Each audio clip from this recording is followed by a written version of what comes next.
हरे कृष्णा, राधे राधे। आप सभी का माघ मास महात्म्य के 12वें अध्याय में स्वागत है।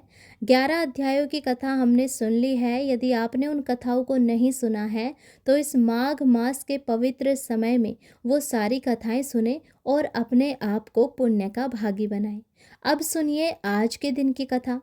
पिछले अध्याय में हमने सुना था कि कैसे यमदूत ने शालिग्राम जी की महिमा बताई। अब सुनते हैं आगे की कथा। यमदूत कहने लगा कि जो कोई प्रसंगवश भी एकादशी के व्रत को करता है वह दुखों को प्राप्त नहीं होता। मास की दोनों एकादशी भगवान पद्मनाभ के दिन है। जब तक मनुष्य इन दिनों में व्रत नहीं करता उसके शरीर में पाप बने रहते हैं।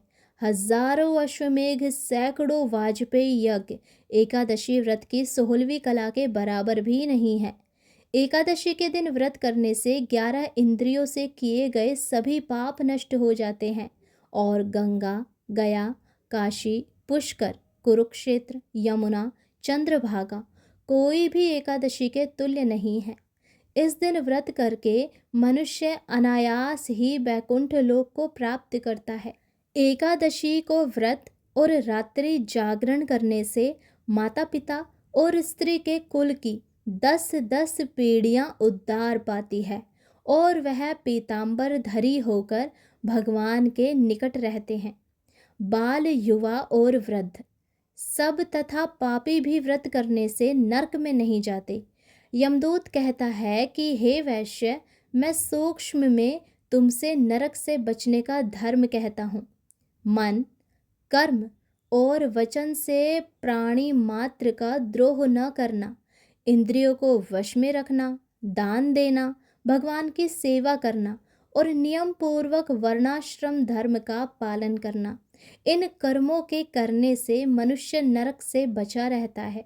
स्वर्ग प्राप्त करने की इच्छा से मनुष्य गरीब भी हो तो भी जूता, छतरी, अन्न, धन, जल कुछ न कुछ दान देते रहना चाहिए। दान देने वाला मनुष्य कभी यम की यात्रा को नहीं भोगता और दीर्घ आयु और धनी होता है। और बहुत कहने से ही क्या, अधर्म से ही मनुष्य बुरी गति को प्राप्त करता है। मनुष्य सदैव धर्म के कार्य से ही स्वर्ग प्राप्त कर सकता है। इसीलिए बाल्यावस्था से ही धर्म के कार्यों का अभ्यास करना चाहिए। आज का ये अध्याय यहीं पर समाप्त हुआ। कल हम 13वें अध्याय में सुनेंगे आगे की कथा।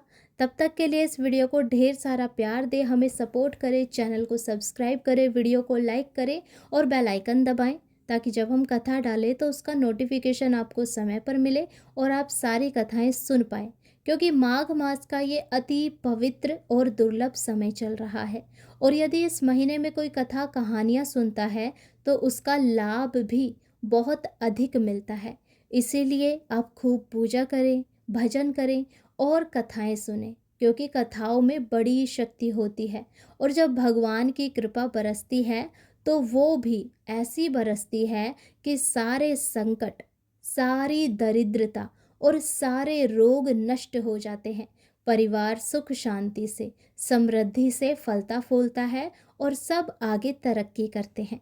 तो बोलिए, आज की ये कथा आपको कैसी लगी हमें कमेंट बॉक्स में बताइए।